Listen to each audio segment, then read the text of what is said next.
ಎರಡು ಸೋಲಿನಿಂದ ಕಂಗೆಟ್ಟಿದ್ದಂತ ನಿಖಿಲ್ ಕುಮಾರಸ್ವಾಮಿ ಮಗನ ರಾಜಕೀಯ ಭವಿಷ್ಯ ರೂಪಿಸೋಕೆ ತೆರೆಮರೆಯಲ್ಲಿ ಶ್ರಮ. ಮಗನ ರಾಜಕೀಯ ಭವಿಷ್ಯವನ್ನ ಭೇದಿಸೋಕೆ, ಚಕ್ರವ್ಯೂಹವನ್ನ ಭೇದಿಸೋಕೆ ಭಾರೀ ಸರ್ಕಸ್ ಅನ್ನ ಮಾಡಿದ್ದಾರೆ. ಮಾಜಿ ಶಾಸಕಿ ಜೊತೆಗೆ ಎಚ್ ಡಿ ಕುಮಾರಸ್ವಾಮಿ ಅವರ ಪತ್ನಿ ಅನಿತಾ ಕುಮಾರಸ್ವಾಮಿ ಚನ್ನಪಟ್ಟಣದಲ್ಲಿ ಪುತ್ರ ಯುವರಾಜನಿಗೆ ಪಟ್ಟ ಕಟ್ಟಲು ಸರ್ಕಸ್ ಅನ್ನ ಮಾಡಿದ್ದಾರೆ. ನಿಖಿಲ್ ಕುಮಾರಸ್ವಾಮಿ ಗೆಲುವಿಗಾಗಿ ಮಾಜಿ ಶಾಸಕಿ ಅನಿತಾ ಕುಮಾರಸ್ವಾಮಿ ಅವರು ಸದ್ದಿಲ್ಲದೆ ಕೆಲಸವನ್ನ ಮಾಡಿದ್ದಾರೆ. ಗ್ಯಾರಂಟಿಗಳಿಂದ ಕೈತಪ್ಪಿ ಹೋಗುವ ಮತಗಳನ್ನೇ ಟಾರ್ಗೆಟ್ ಅನ್ನ ಮಾಡಿ ಪ್ರತಿ ಗ್ರಾಮಕ್ಕೂ ಕೂಡ ಭೇಟಿಯನ್ನ ನೀಡಿ ಪುತ್ರನ ಪರ ಮತಯಾಚನೆಯನ್ನ ಮಾಡಿದ್ದಾರೆ. ಜೊತೆಗೆ ಪುತ್ರನ ಪರ ಮತಗಳ ಕ್ರೋಢೀಕರಣವನ್ನ ಮಾಡಿದ್ದಾರೆ. ಹೆಚ್ಚಿನ ಮಾಹಿತಿ ನೀಡಿದರೆ ನಮ್ಮ ಪ್ರತಿನಿಧಿ ಮಂಜುನಾಥ್ ದೂರವಾಣಿ ಸಂಪರ್ಕಕ್ಕೆ ಸಿಕ್ಕಿದ್ದಾರೆ. ಮಂಜು, ನೇರವಾಗಿ ಅನಿತಾ ಕುಮಾರಸ್ವಾಮಿ ಅವರು ಕೂಡ ತೆರೆಮರೆಯಲ್ಲಿ ಸಾಕಷ್ಟು ಶ್ರಮವನ್ನ ಹಾಕಿದ್ದಾರೆ ಪುತ್ರನ ಗೆಲುವಿಗಾಗಿ ಅನ್ನೋ ಒಂದು ಮಾಹಿತಿ ಈಗ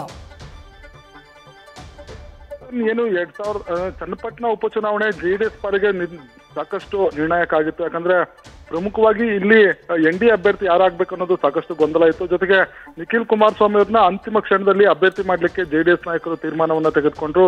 ಈ ಸಂದರ್ಭದಲ್ಲಿ ಅನಿತಾ ಕುಮಾರಸ್ವಾಮಿ ಅವರು ತಮ್ಮ ಮಗನ ರಾಜಕೀಯ ಭವಿಷ್ಯದ ಬಗ್ಗೆ ಪತಿ ಕುಮಾರಸ್ವಾಮಿ ಅವರ ಬಳಿ ಕೂಡ ಆತಂಕ ವ್ಯಕ್ತಪಡಿಸಿದ್ದು. ಈಗಾಗಲೇ 2 ಬಾರಿ ಸೋತಿದ್ದಾರೆ.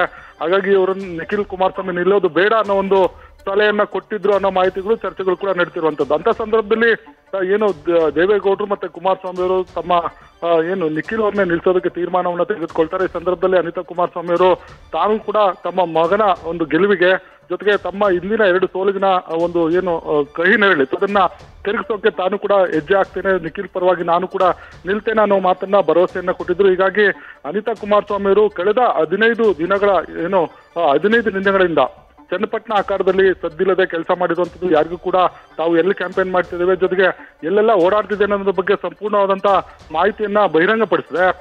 ಒಂದು ಸೈಲೆಂಟ್ ಆಗಿ ಪ್ರಚಾರವನ್ನ ಮಾಡಿರುವಂತದ್ದು. ಪ್ರಮುಖವಾಗಿ ಏನು ಮಹಿಳಾ ಮತದಾರರನ್ನೇ ಟಾರ್ಗೆಟ್ ಮಾಡಿಕೊಂಡು ಅನಿತಾ ಕುಮಾರಸ್ವಾಮಿ ಅವರು ಕೆಲಸ ಮಾಡಿದ್ದಾರೆ ಅನ್ನೋ ಒಂದು ಮಾಹಿತಿಗಳು ಕೂಡ ಈಗ ಲಭ್ಯ ಆಗ್ತಿರುವಂತದ್ದು. ಯಾಕಂದ್ರೆ ಗ್ಯಾರಂಟಿಗಳಿಂದ ರಾಜ್ಯ ಸರ್ಕಾರ ಕೊಟ್ಟಿರುವಂತಹ ಗ್ಯಾರಂಟಿಗಳಿಂದ ಮಹಿಳಾ ಮತದಾರರು ಕಾಂಗ್ರೆಸ್ ಪರವಾಗಿ ವಾಲುವ ಆತಂಕ ಇತ್ತು. ಹೀಗಾಗಿ ಈ ಒಂದು ಮಹಿಳಾ ಮತಗಳನ್ನ ಸೆಳೆಯೋದಕ್ಕೆ ಅನಿತಾ ಕುಮಾರಸ್ವಾಮಿ ಅವರು ತಮ್ಮದೇ ಆದಂತ ಒಂದು ರಣತಂತ್ರವನ್ನ ರೂಪಿಸ್ಕೊಂಡಿದ್ರು.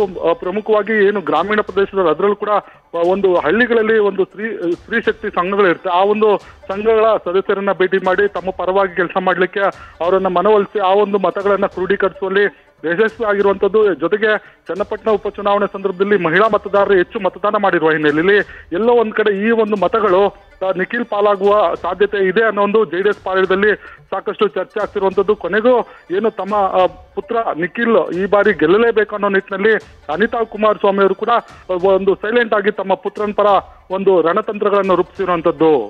ಮಧುಸೂದನ್, ಧನ್ಯವಾದ ಮಂಜುನಾಥ್ ನಿಮ್ಮ ಮಾಹಿತಿಗೆ. ನ್ಯೂಸ್ ಫಸ್ಟ್ ನಿರ್ಭೀತಿಯಿಂದ ನಿಮ್ಮ ಪರವಾಗಿ.